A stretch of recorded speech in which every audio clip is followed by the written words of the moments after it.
member te zu se ni tha pha avelin tunia percentage part 2 lecture aninga ani ve channa pankit theya yum ta zun mas penin pathin patham go in hi adam nom now mun che ni wan adam che ding kata sanin ke ho jong kata movin ban le kha hung sim kin hitin zani i video bo na chun ke pa le jengin feedback za chom chom in amu thejin feedback a hoi dan a hoi lu dan ho in amu ke pa le jengin a hoi na ho sangin a hoi lu na ho ni sei pi jing diu chu ke man ka de i je inem iti le ke man ka bol hoi lu na system eta han lang bot lang eta han ipira a hoi lu na ho kana ke man ka improve che a na ho a dinga apa chum zo ka bol thine ningin hon feedback a hoi lu ke then na hoi jong le comment ho a chu in pi jing jing ningin kong tien ki ne zani chun a feedback a tam zo chu a bot lang kai an eu ze me thì dòng ông min aban le a system background lang ho dòng ông sau sa ben he chun tu ni hin kong kher kit hanin ita hin a hoi zo lang de ben kong bol kit hanin he chun improvement hitting in kata sanin a hi le aban ana chi jing hitin tu ni hin percentage part 2 fan bol hitin zani izil ho chu inana na sim su over revise na bol su dang kine ma umin ne ha thei lo na o ma hi le comment ham ai lo le group WhatsApp group ham Facebook group ma ham chun hung posing wen la ke hon jong ka thei kham wa hung so phong ka tin chu le ke man technique ka man hoi shortcut hi jing jong le nang hon ne he nu a hoi zoi ti ne he nu ma le hung sel lo wen la ke hon jong ji ho cho a hoi zo a hi le ai lo le mi he thei dinga a hoi zo a hi le chu chi chu ke hon jong kon share ki ding wa hi je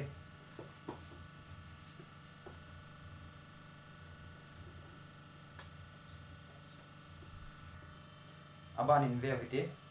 zani su question number 10 chan in athung movin to hin 11 if a number x is 10% less than another number y and y is 10% more than 125 then x is x whole in kt question hi value chun number 2 ma min x ahin y ahin 125 ohm ni x to y he lo omin 125 hi le absolute number he check na hi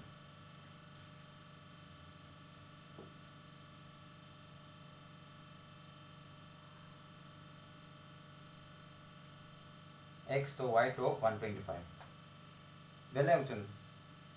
chi given ahi time x whole ki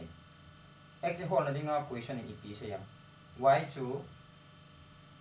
10% more than 125 125 sang hin 10% alien joy ti ai le 10% alien jo le call the tai 125 apan na chu 10% let sa be le chen y na mu de tai ale zo ting y mu zo ting le ase ki chu x is 10% less than another number y 10% form atikin y up ana 10% yung su form kinar ichi x imu ngai a concept iso ni zani in khothi inatin ama sa pen abai zo pen chi khot technique chi la diu he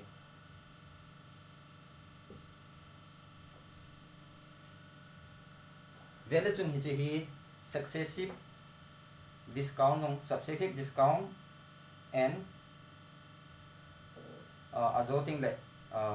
profit successive profit ti wan za chum profit and loss ko simple interest compound interest part nung le je concept ni hung ha tam de hin he je achun hi concept mi kyung ha man jing ni ngai ai le 125 given question apan achu 10% let sa 125 into 10% y to 10% alo enjoy tile 10% chi ipik sa ini tam 1/10 ti ne hilo ha 10 hi 1 base ahi so ma pa na khat kal ti na hi som hi 125 chi real value hi chi comparative value hi azo chu anai khen len na som hi to 125 hi thakat tabang hin chu comparative value hin chi real value hin a hi le jong a base hin jong a base hin som ma pana khat na kala hi le ila ram som la khat hi chu som la khat ni y ngai di a hi le hela hin 11/10 la ading ta 11/10 hi y value ta al x value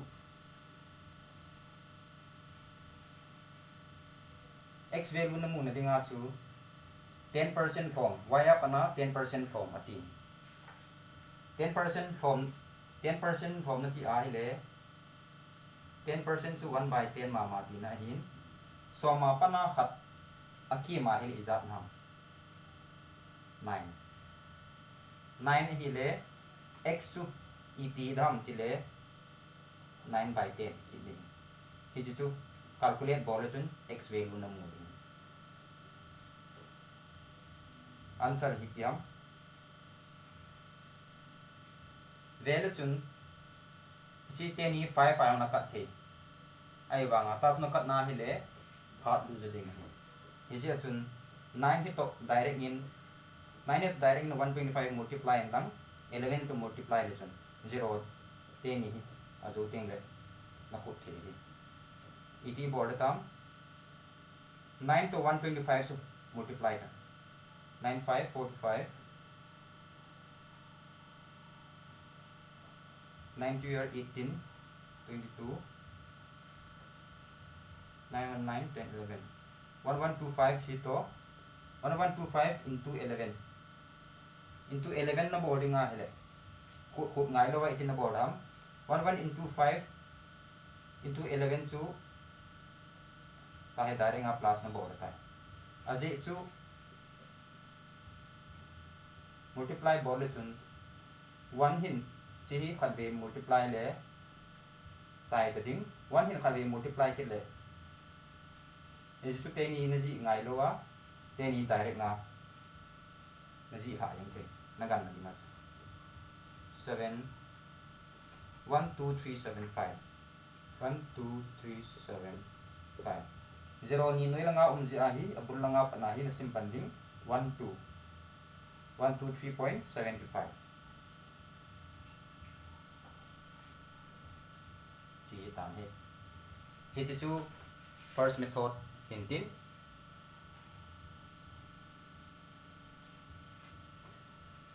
anh ấy chân na chỉ itin na bộ theo mình tỷ lệ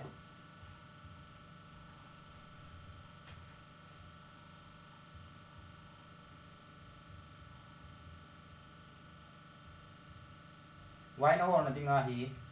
plus 10% at lihin y na hol masat ding y na hol zu ting le x na hol kiting hi chu neo khat sau zu ding hi 10% azoi se bangun 10% chu 1/10 ti na hin som la khat akala hi le 11/10 ti na hi ai le 11/10 into 125 cancel na board time ai lo le na cancel sangin na thu ana calculate ding ala 125 into 11 chu lai khat be 125 ti ding 125 ti ding 5 7 1375 0 na khat le 137.5 137.5 ini chu y a hitan ahi le minus 10% 10% chu 1/10 som la khat athom be ai le 9 9/10 9/10 into hichi 137.5 te ni multiply na bola hele answer chu 123.75 ma ma ni ni he akilo u ma hele all in he to ki ta wete to hin question aban ana chal hitin salary of a person is first increased by 20%, then it is decreased by 20%. Change in his salary.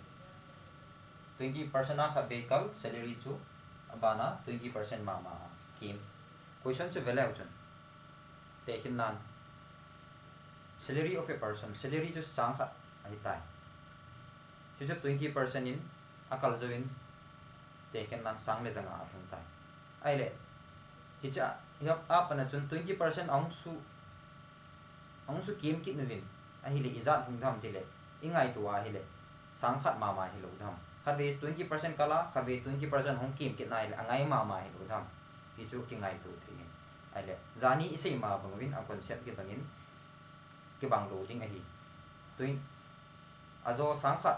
a salary ma chu hi lo ding hi ize ine mi ti le zani isei ma bangwin a bs ki hian tai ama sa pena sang khat na pana 20% akali itiu chu a bs su sang khat a hi le a next in 20% ong sa kim kini atiu chu a bs su sang khat chi tru sang le janga pana chu hong kim mai a bs ong ki hian ji a chu answer ong ki bang lo ding hi iti ham hi chu na ga ti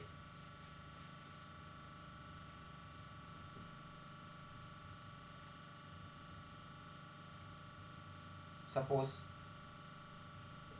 x ahead taute 20% in sukalin abanin 20% ong su kim ki izat en ham lahin izat en ham ti ai le hi chi 20% na akala 20% su ipiki sei na ham zani sort kan en table in sim tawin iba hat su yung ta sanong min 20% su 1/5 ti na hi na het mil ta a revise na bol mang dawa hele 20% su 20/100 ti na hin cancel le chun 2:1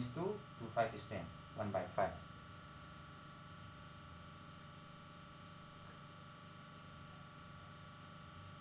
nga apa na kha akala hi le za tadam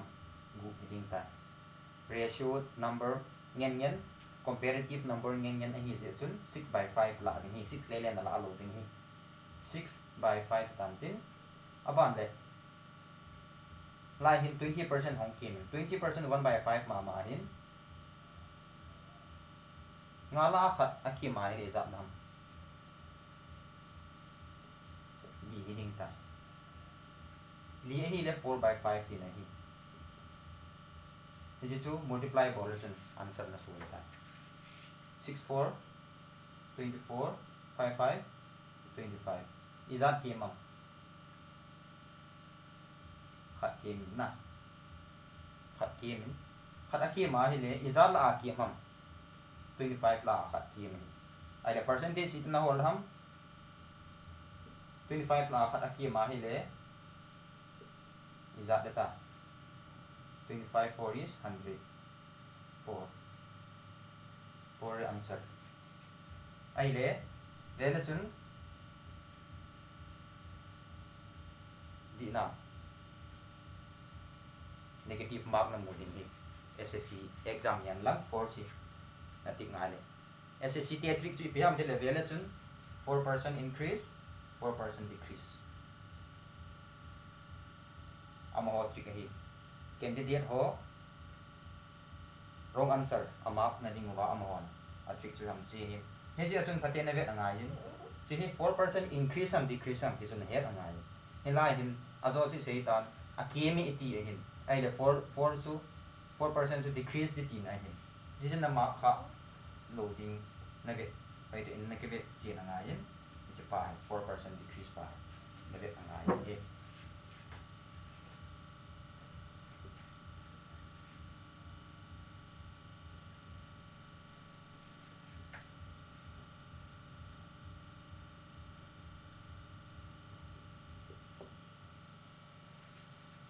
aban in mn formula mn concept ikitin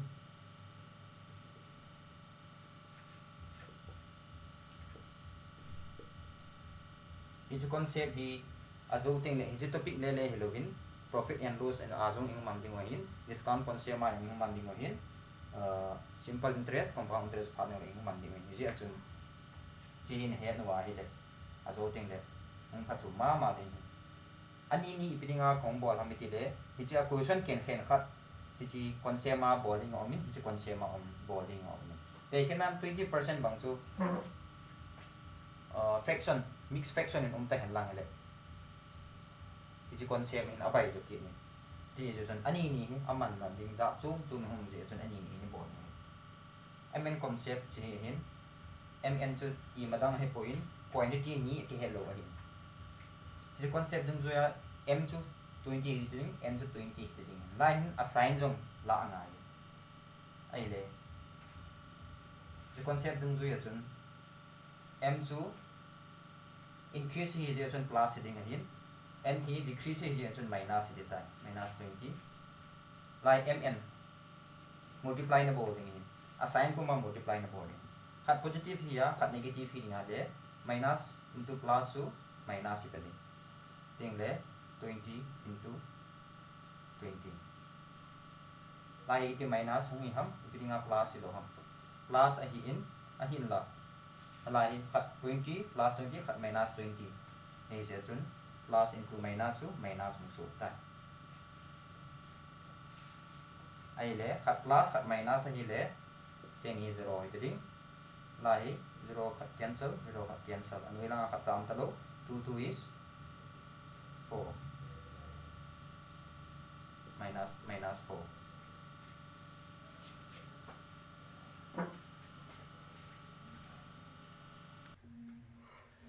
aban question ana chalu hitin question number 13 in an exam 35% fail in maths and 25% fail in English 10% fail in both subject ni aumin maths ahin English ahin what percent pass in both ati high school laya formula khat nomin class 9 10 in simo A union B equal to number of elements in A plus number of elements in B minus number of elements in A intersection B the formula hai chu EPC in ham tile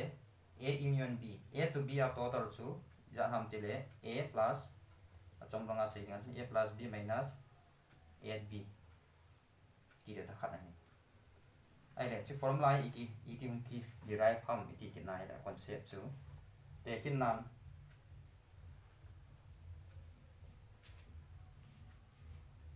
ichi he total number of students exam pe zo se student zo se heta ai le chi sunga hin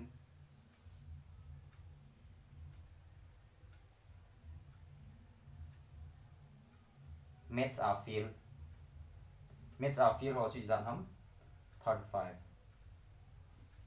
mi som thum lenga fail ho heti ai le 25% fail in English a fail ho hi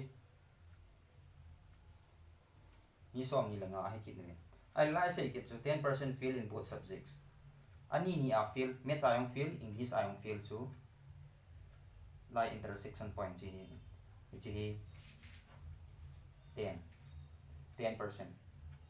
10% hin ai le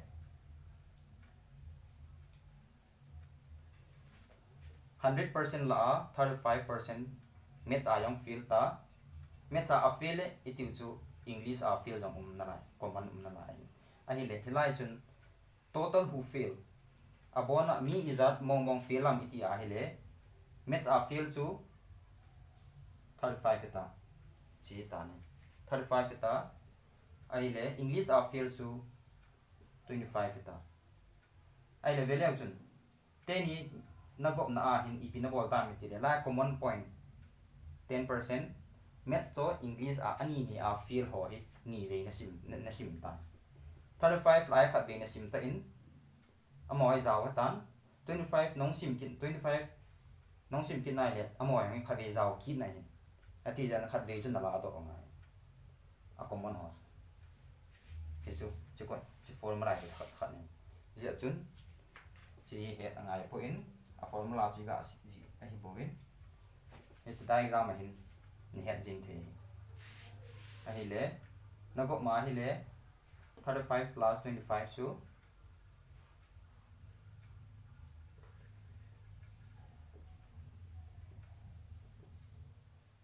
total fear so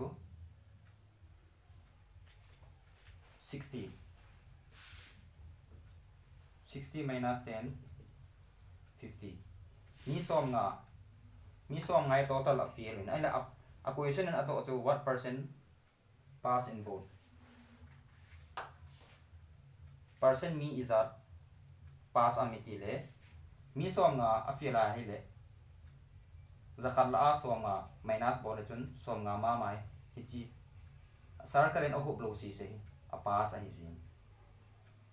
circle sung si se hi a feel hi ai le a feel in ohup lo si se a pass a hi zin to adang total as 100 bang tele hi chu tin hin ale total number of students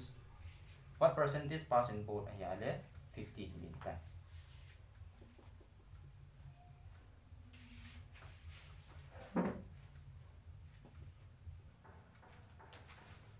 total of fields of 50 hi ale a question to what percent pass in both ati hin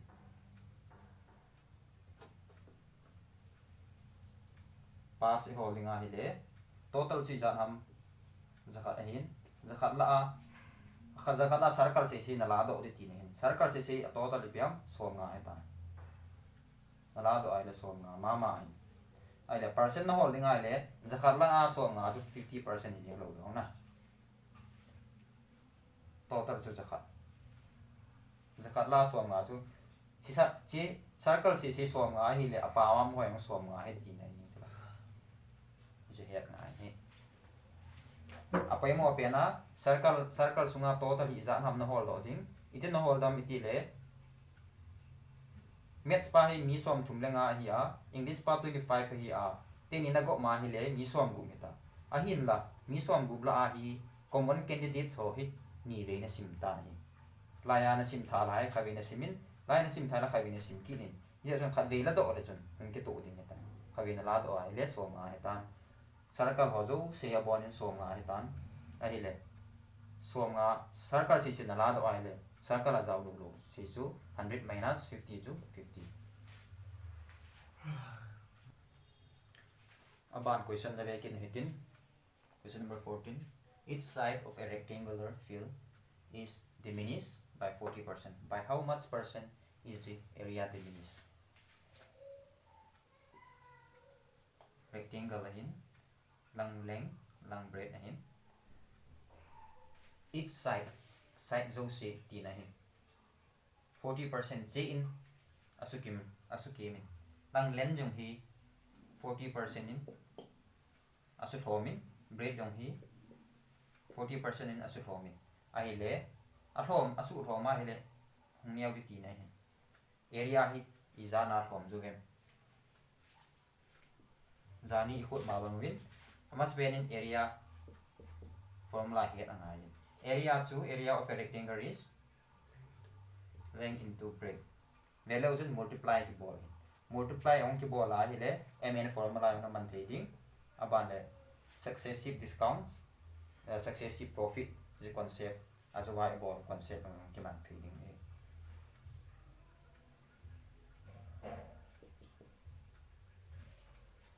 Lahin 40% L jong 40% decrease breadth jong 40% decrease ai le 40% so in terms of fraction is that 2/5 ngala ni kim ahin value diminish that means decrease ngala ni kim le is that 3 ngala athum tinai ta ai le hichma bang chun khatong 40% ki ma hele 3/5 5 25 3 is 9 is that kim jawe 16 ki ma hin na 16 na decrease in ai le percentage hold do kitinga hele 16 came in out of 25 into 100 25 4 is 100 4 6 16 4 is 64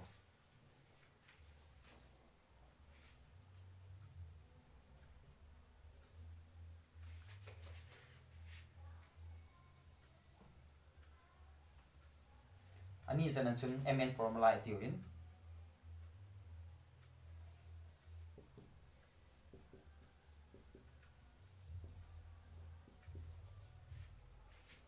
m jong 40%, n jong 40%. Is that area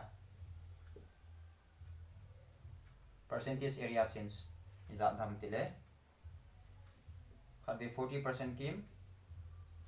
khad jong minus 40 heading ai le lai is if it tam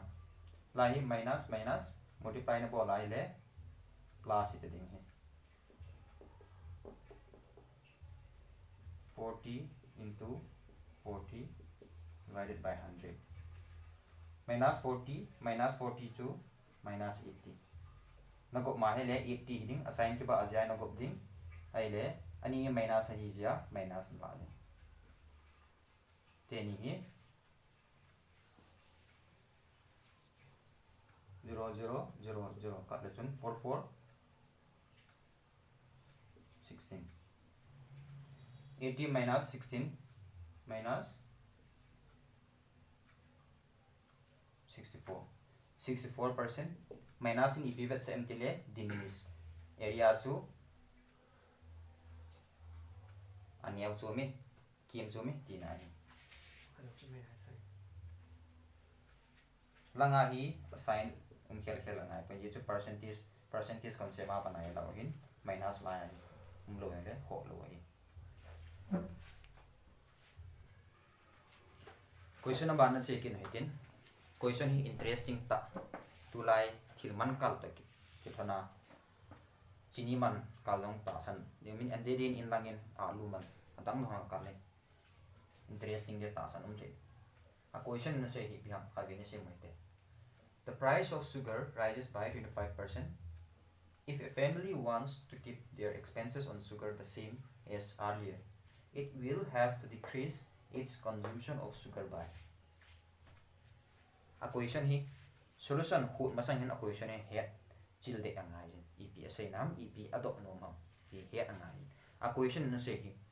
family khara omi thilman ahung kalin a hi le sugar man chini mani ahung kal ta akala ahi akalin ahin la ama ho chun a expenditure asum senza na chu asukal nom po ben ahi le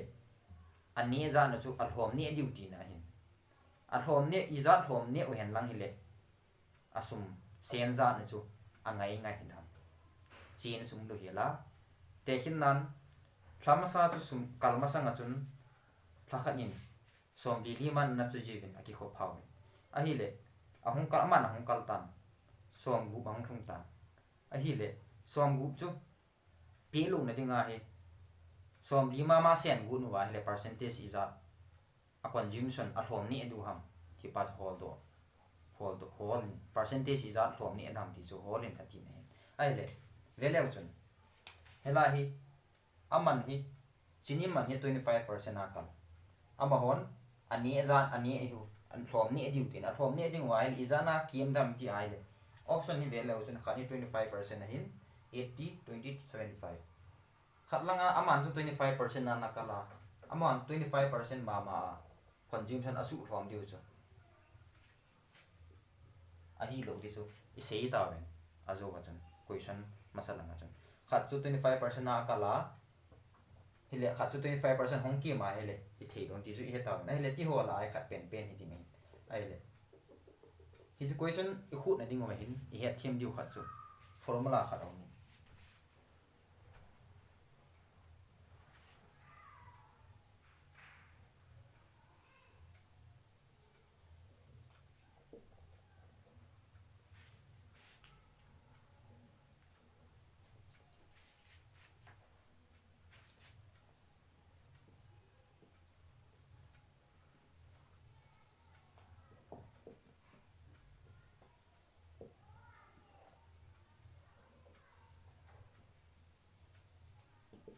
expenditure equal to price into consumption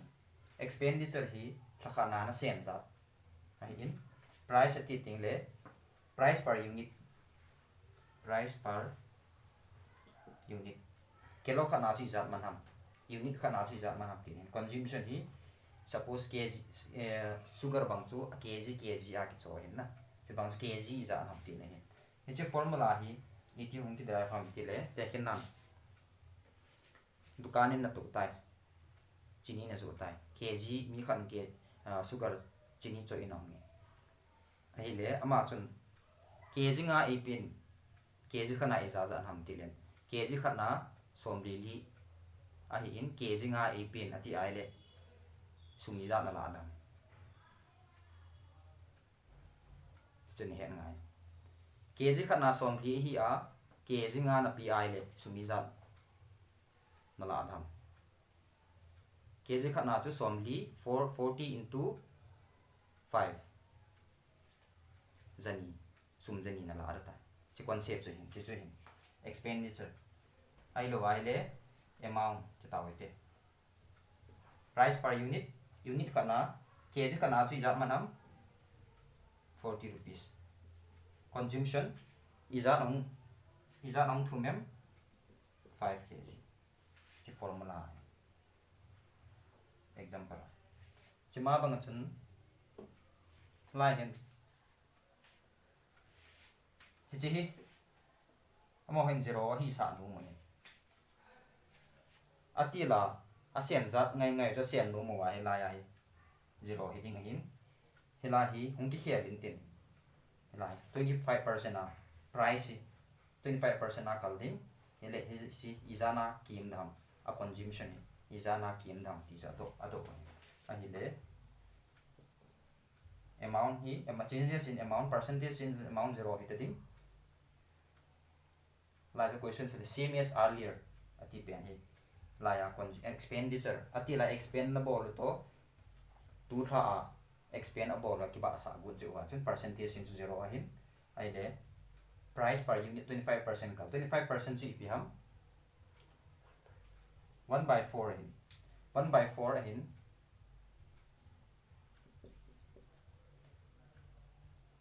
akal hin na rises atin akal hin lila khat akal le nga na lila khat akal le nga ki su ta ale a fraction atin na su te de 5/4 into sorry mn concept mai khut na ngai tai as is mn concept say to mn equal to m plus n plus mn by 100 the formula man di as it chu hi chi khat hi chi hin 25% khat ni ki hello hin ati za formula iman di we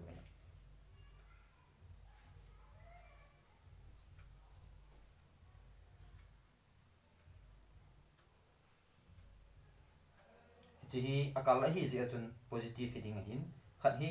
consumption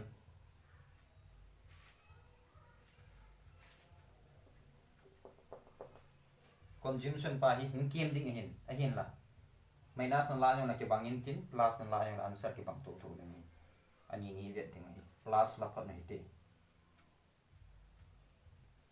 izana ke mi hello zi achun c ti le 25 into C khat chu 25 ya khat chu C chala na consumption kon khat chu decrease ira na decrease ke lo ya C la hin 25 langin tha do le chun minus 25 plus hi se chun langa na tha do ile minus ki so le ta ai le vele chun 25 4 is 100 C by 4 C plus C by 4 C plus C by 4 chu LCM la ta langai khat um chala na LCM na la le 4 hita ale 4 hito C multiply na bol le 4C plus ta 1 into C chu C 4C plus C chu 4C plus C to 5C by 4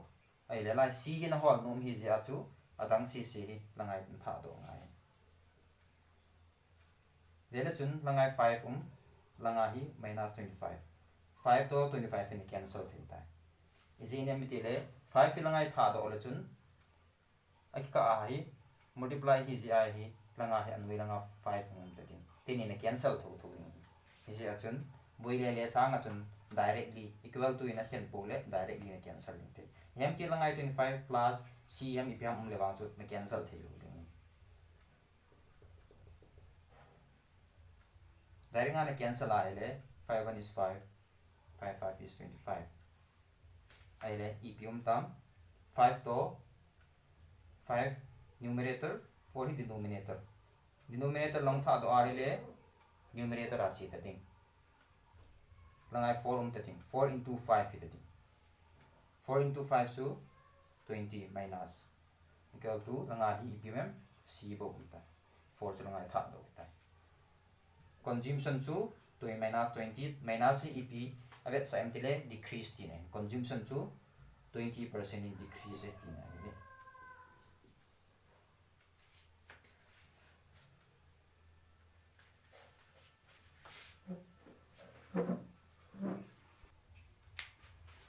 he diu khat tu tabang question hi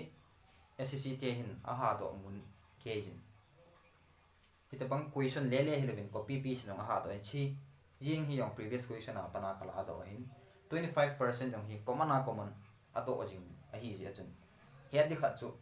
tabang question 25% ki pi ai le answer chu 20% hi je na hi ti khat chu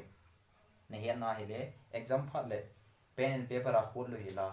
direct nga answer su naga tiki nga le second khat bo lu de is it 25% question on KPI le tabang question and 20% ai lo la 20% 25 to 20 combination inom ji eti khat chu e he de mo de me abane na check in hetin question number 15. The price of an article is reduced by 25%, but the daily sale of the article is increased by 30%. The net effect on the daily sale receipts is A. 2.5% increase, B. 2% increase, C. 2%, 2.5% decrease, 2% decrease. A question in a say in pen hi idang hai pun. Production company khat hin thil product abo thil production abo ji hi unit khana a price asu kimi ati asu kima hi le izana asu kim 25% asu kimin a hin la nidanga a production za ngai quantity za ngai chu bo hen lang hi le mang diu ni a price su kimu wa nidanga produce ngai a produce wai le mang diu ni a hin la asu kim wang wen mo hen a quantity ni khana production is a ball jo vem ti hi quantity hi atam kit nin ai le manglo mai the tu mai the ai lo ai le gamang kit na lai mai ti chu iza ham net effect chu i pi ham ti hi hole in ati helai net effect ti hi la hin daily sale receipts ati hi idang he pon income ti mai income amahon nidanga zani nidanga anamu ngai chu to te a income chu thomem kalchu mem ti percentage a hol de a hele a formula gpm income equal to ajowa equal bangubin price per unit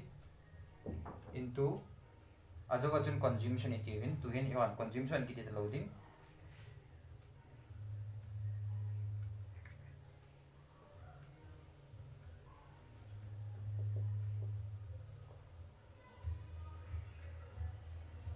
quantity produce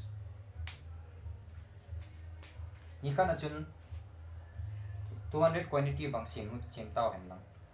ai quantity khatna chun 50 rupees hitale then he multiply bole chun income chu na modin jani ho din concept so hin ajo ai se ju pi ham tele expenditure equal to price into consumption concept khat hin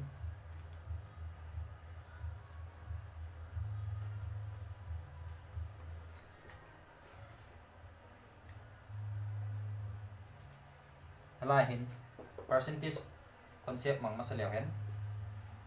25% reduce ati 25% so ipid ke bangem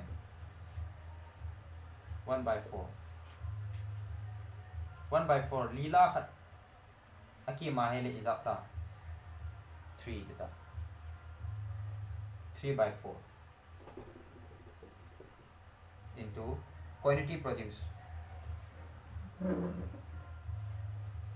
Sale of the article is reduced. Price per unit he 25% na sukal quantity produced he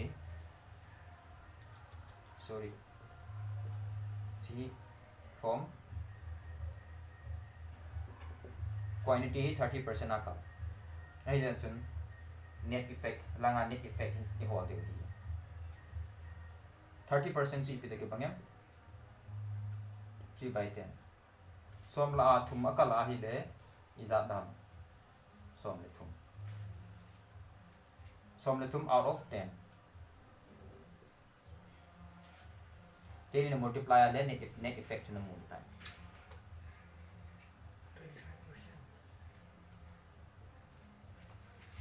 13/3 is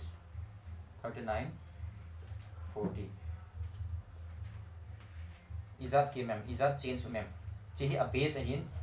chi change over effect result ahin izat effect izat decrease mem -1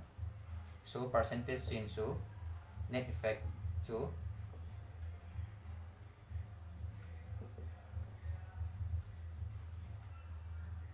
1/40 into 100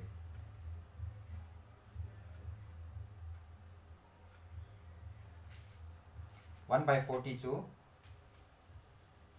0 cancel le chun 2 is 4 2 5 is 10 5/2 to 2.5% piham increase ham decrease ham line value decrease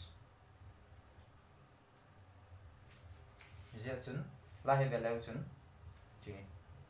genetic khai le di kit lo de increase ham decrease ham chun na be chet ngai ai le mn form mn concept ma na ko the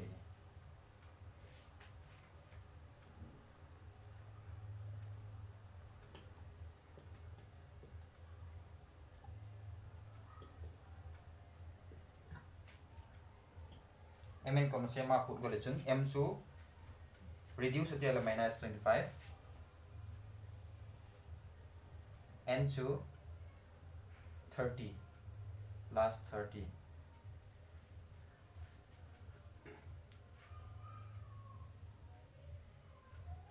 25 30 khat positive khat negative hele minus into plus minus hele 25 to 30 to 5 minus 25 4 is 100 2 is 4 to 15 minus 15/2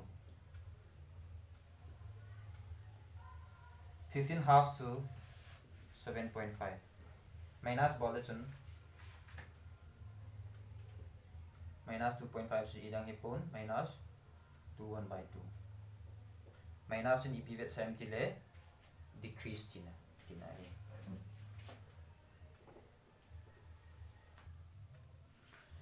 abana chewitin the cost of an article was ₹75 absolute value keepin the cost was first increased by 20% and later on it was reduced by 20%. The present cost of the article is the final price at the must pay in ₹75 in it is over in increase abana reduce 20% mama must pay in 20% akalsa in abana in 20% akimin ga gelding achun 75 mama hijing lo daham ti the hina hinda i loading ahin izat daham itile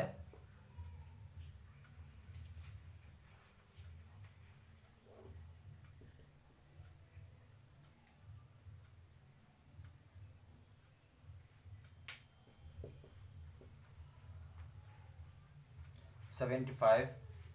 successive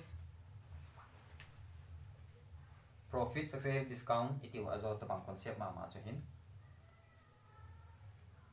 must spend hin 20% 20% si ham 1/5 fraction ajo 1/5 ti na hin ngala a khat akala hile izat ta gu iti tai fraction ai se yale 6/5 aile 20% akim 20% chu 1/5 ma ti na hin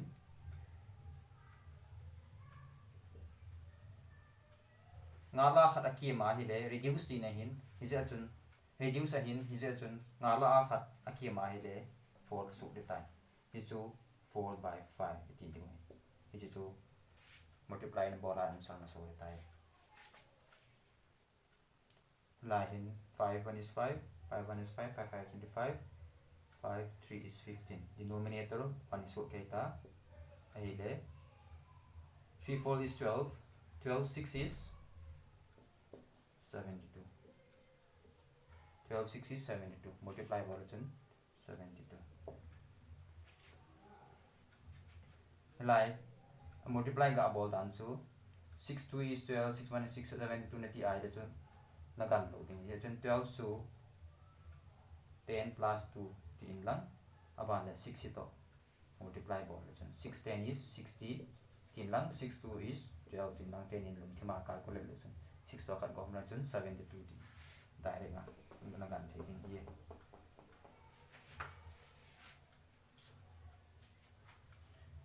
chu tai ta lo itin bol ki theyam ti le la ya hi ama sa pena chive luina hol do masa de itin hol do masa ting ham ti ai le 20% 20% akala hi le akhu jeda tabanga fraction method ang chun man the hin fraction method tai lo wa percentage method in hot len 20% ti la chun zakat a hi a 20% si pikise in ham de zakat la asom ni ti ne hin zakat la asom ni ka la hi le iza da tam za da som ni ti ne a hi le hi chi iza dham ti le 120% of 75 ti ne Japan ai le hi che value hi chi hi tan na calculate na hele chin na mu ni hin calculate da chun 0 0 cancel 5 1 is 5 5 5 is 25 numerator hin 5 is 10 2 6 is 12 15 into 6 60 plus 15 to 10 plus 5 tin hin ai le 6 to 10 multiply ma 6 10 is 60 6 to 5 30 10 hi kom le chun 90 chi 90 itam ai ra chi itin hol do ke tham iti le minus 20% zakat la som ni la do le chun izat dham 80 na 80% of J 90 cancel the chun 98 is 72 0 kharm divided by 10 72 langain fraction method ka man na hele ka gan zo line khana ka chai jing the hin helang in percentage form ka man na hele nya kha chu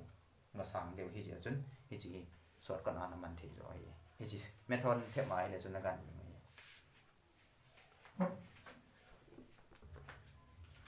tu achun question khat het thi lo khat audience langa panin do na hong umin ke pa le jingin ken jong hong explaining katin jita bangan het thi lo na au ma hele hong dong je lo win na ken jong akichi thi ding lam pe explaining katin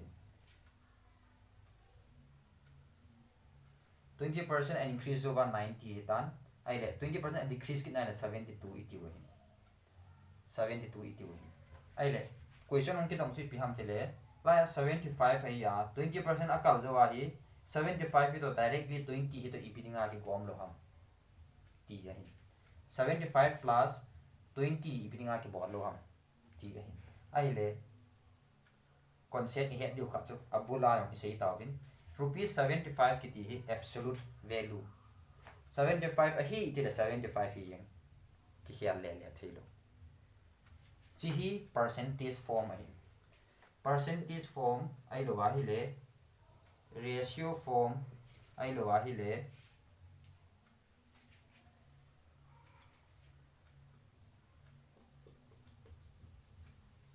fraction form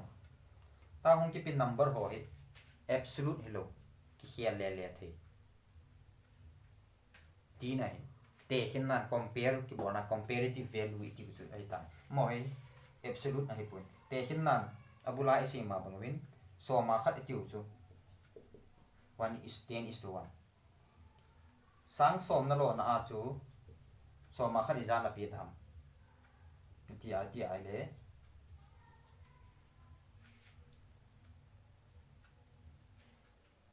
sang khat la pi i tin na bo lam ti ai le 10:1 ratio an la to ai ati ai le 10:1 chu absolute hi lo compare ki bona ate hin na ki bona ai lo ai le 20,000 na lo na chu so ma khat izan api dam ti ai le sang ni ji itin na calculate na mi ti ai le 10:1 hi ratio form ai na calculate ja chu chi sang ni ka pi di hi ti chu ni ki he the ji chu chi ratio a hin absolute value hi puin hi ji achun ratio form percentage form ai lo la fraction form to absolute value chu na go thelo ding ki kom thelo na go po wa hi le na boi ding chi chun he nga hi a ki chi lo wa hi le aba next video pha le mong dong kit lew chun i sei be ke thelo hi aba na check in hetin question number 17 Mr. Giridhar spends 50% of his monthly income on household items and out of the remaining he spends 50% on transport ti ho hi expenditure item ho hin on transport 25% on entertainment 10% on sports and remaining amount of rupees 900 is saving yo akipeki in what is Mr. Giridhar's monthly income a income ma pana hi ama hin expenditure aza jana abola hin hichi expenditure zo bachun 900 a save in a hi le ado hi a income ji iti ham ki thai a chai na che chan ki thong ta a bul pat na ki pat na ji pi ham ki thai ki ti ki dong tho ta khat nai a hi le question hi pu su hen lang non pai de ben ki simu hen lang question he thim lo wa hai le solution hi he thim lo ding hi ji chun question hi ep ki pi a ep ki dong ham ki khat chu na hon ne he thim ting zu le solution ke explain yo hin hon a dinga catch up bai ding hi vele chun a question hi vele chun a ki pe hi expenditure item household ahin transport ahin entertainment ahin sports ahin ki wa man sum a sen ahin la hin khat a ki pikit nin a ki zui lo pe rupees 900 ki ti saving a abor a save a lim ho ahin rupees 900 hi azowa ise ma bangwin absolute value ahin hi cha pa ne ipis diu hin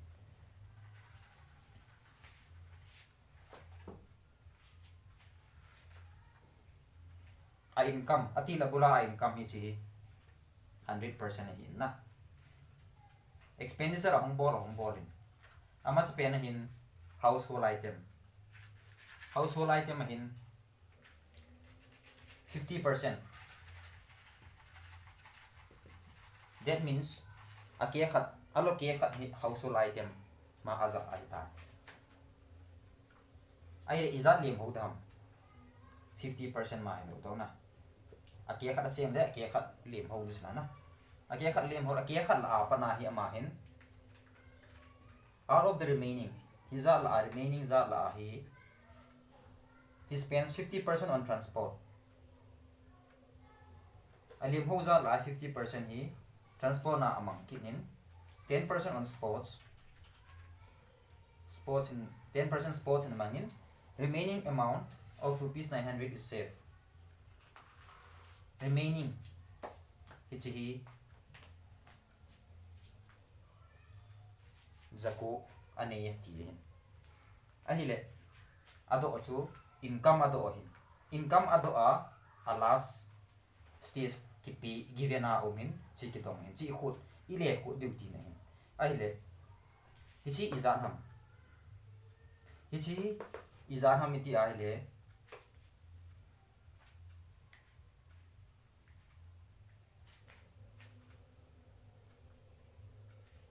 income e hol du hi je chun income e I ti wi hichi hi I into 50% ai le chi izan ham 10% of 50% of I hidi hin is to equivalent to 900 rupees hichi hi absolute value hin adang wai percentage value comparative value ngen ngen ai ai le iti khot dung ham iti le hichi 900 rupees hi ipita ke bang yam iti le hichi ta ke bang hichi chu ipi ke ham ti le sorry la hi iza ham iti le la hi hichi za lai 50% transport na asen 10% sports a asen le iza la saving hi iza percent iza dam te le ten hi gom le chun 50 plus 10 to 60 zakhat la 60 chu asen zo ta le 40% lim ho ti ne ai le chi hi 40% of chi pi ham te le 40% of 50% of total income ti ne is to 900 equal to 40% of 50% of income hila equation apan hin unknown quantity to income le hitan is to lai ho pan ai na khot do thi ta 40% to ipi ke bangam 2/5 50% to ipi ke bangam 1/2 income 900 ai le 2 le 2 cancel le chun income na hol do di hi je chun income to min coin lang adang se langai tha do le chun 5 fi numerator ham denominator hin na anui langa chu langa equator sorry equation equal to zowa langa hin na left hand side langa tha do denga hele denominator chu numerator of shading akika hi multiply ding 5 into 900 chu 4500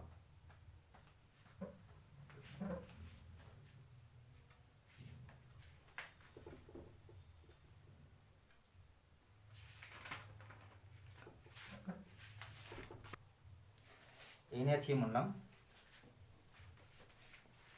expenditure item hi tam je hin 25% on entertainment hi kana miss khai ilahi 25% entertainment asian ahile si 40% hui ta puntin hilahi ETS wa asian ho hi izanam tila khat 25 khat 50 10 hile ti wai gom le chun 25 plus 10 is 60 dan 60 plus 25 chu 85% na ti wai asian le zakala 85% ti wai asian le iza le movem is 100 minus 85 si jan ham 15 na 15% hi lim ho 15% lim ho lang hoi na calculate angai pe na calculate na it will be a time waste for you so just go towards this savings aji chu langai api hi 900 saving ahin amon a question na api wa expenditure ngen hi ja chu la ya expenditure jo wa saving lang kai line na chi ai na kan to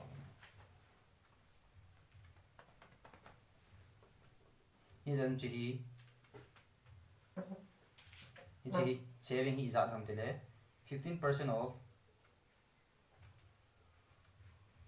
50% of income hitting it time I lay 900 equal to 15% of 50% of income 50% so half again 15% so 3/20 here thing by 15 by 100 division 5 3 is 15 5 2 is 10 0 900 langai 3 omin langai 900 omin le jun multiply ki khen ngen hin lang yong hi number khat le multiply ki khen ngen hi ai le lang hi to achung le achung na ka the anui le nui na ka the langa hi equal to in a separate jawai achung anui to achung na ka the lo anui is in emiti le chi achunga omin chung hi langai ang tha do da nui langa chi de anui da chung chana ka thei to to ni je chun c1 is 3 is 900 300 ale ten hi cha anui jong anui 2 into 20 is 40 ta 40 into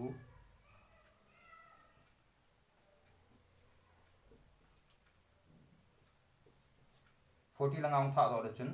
na multiplier ta na 3 4 is 12 0 jan mem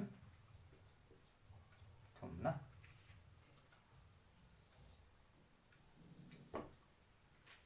12,000 kichen am aban na check it out in question number 14. Mr. Moore spends 20% of his monthly income on food and 15% on children's education. 40% of the remaining he spent on entertainment and transport together, and 30% on medical. He is left with an amount of rupees 8775 after all expenditures. What is Mr. Moore's monthly income? Azuwa ikut tabang mo ito concept kibang sirahin. Value chun expenditure za chum apein, entertainment ahin, children's education and transport ahin, medical ahin. So that tai saving yung apekinin le atsay na ahin income atomin. Income apa he man spend about his income in panintin. Income he 100% na kila ji he ti chu he min lo di wa he ama spend in food 20% he food na 20% he food na among sa in, and 15% on children's education. Food na hin 20% among in, education children's education na hin 15% among in. Ay abanin 40% of the remaining ati. So remaining ati pen hi ip ham che he angai. Remaining ati pen hi hijiteni expenditure zoba remaining hichila apa na jo azat chuma expenditure abot kin hiji achun hichi remaining la apa na he man expenditure ale sona abola hin ahile hichi abane chi masanga chun ihe ibo ihe dikhat chu langa 20% spend langa 15% spend kit na hele izat le ho da ham hi chu head masat ngai aile gom le chun 35 total hi 100 hi a 100 la a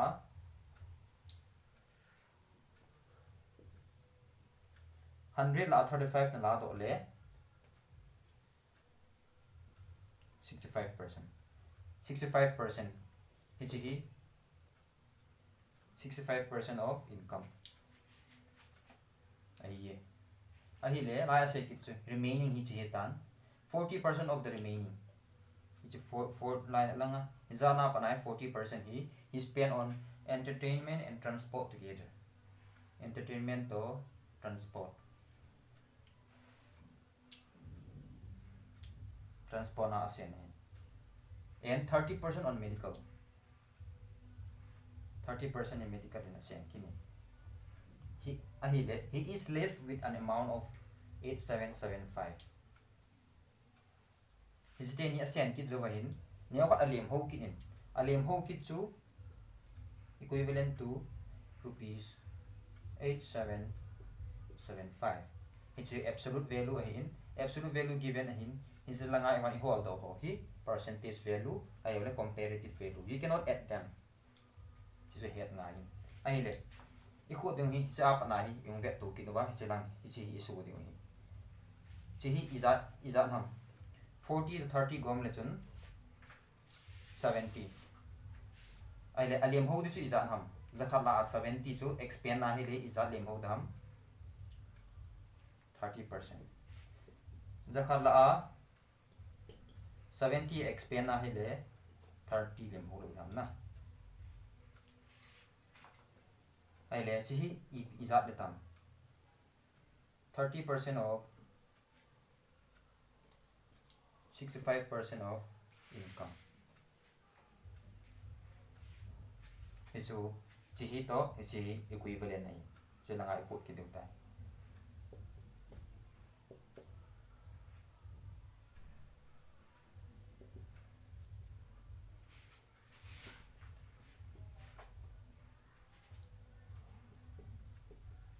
%30% chi pi cái mà 3/10. 65% to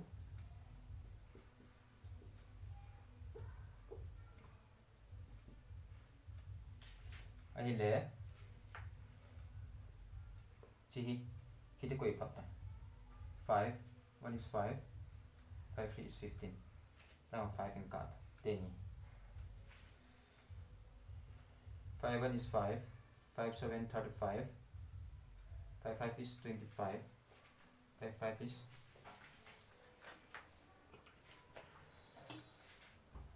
25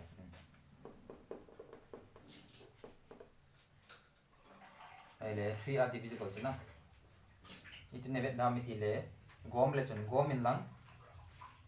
3 are divide thi ai le 3 are divisible ding ai 5 to 7 gom le chun 12 12 to 3 in divide thi ta 5 to 1 gom le chun 6 6 to 3 in divide thi ta na ti ja chu 3 are divide thi 3 1 is 3 3 5 is 15 16 17 2 remaining 3 8 is 24 25 1 remaining 3 5 is 15 ai le 13 in c divide and divide kidding it ai 13 in c divide na ai le tai on the board here 13 1 is 13 13 how much is 58 13 13 4 is 52 how much remaining 6 remaining 65 here 13 5 is 65 45 equal to 0 thum chứ na 0 thum hay le income equal to 45,000 G 45,000 45,000 rupees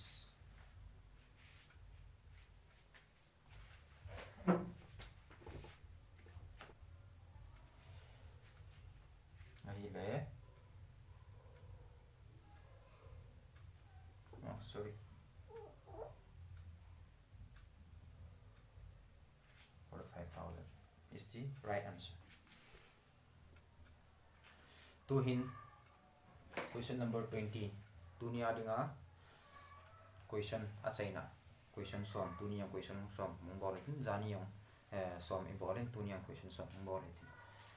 question chuni question if the numerator of a fraction is increased by 200%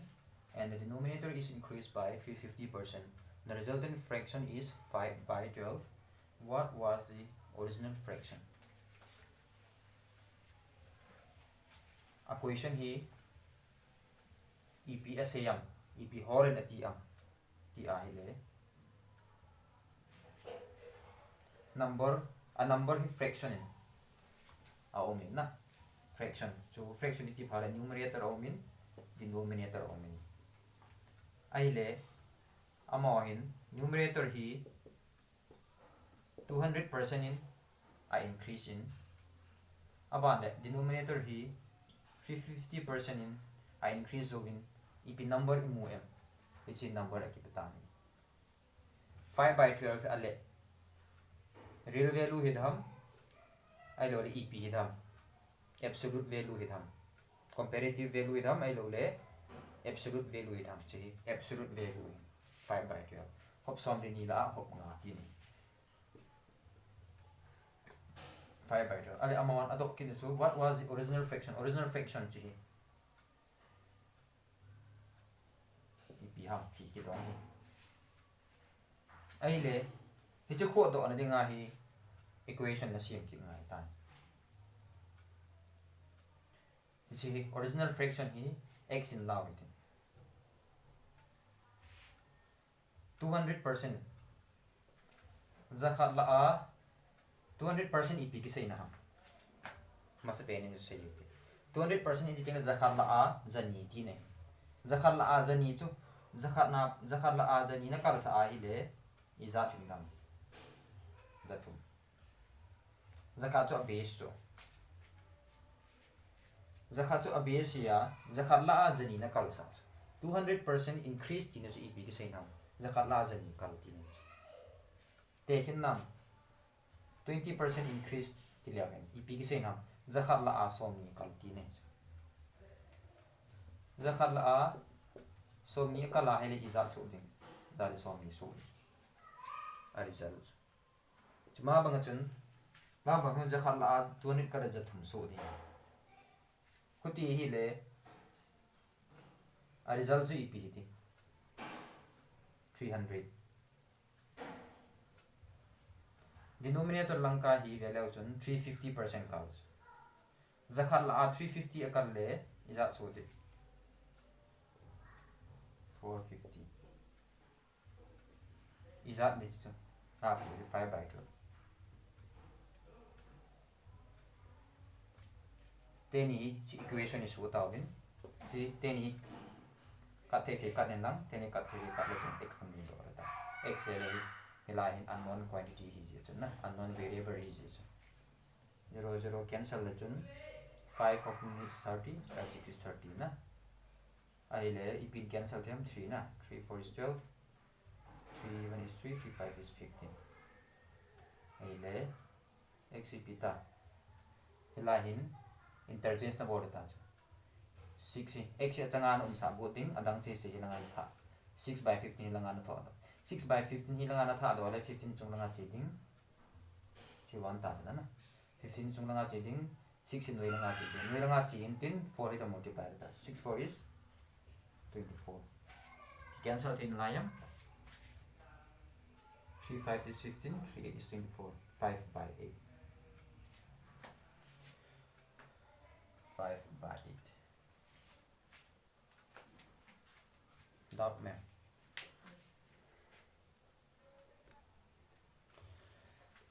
chan chu hin tu ni session no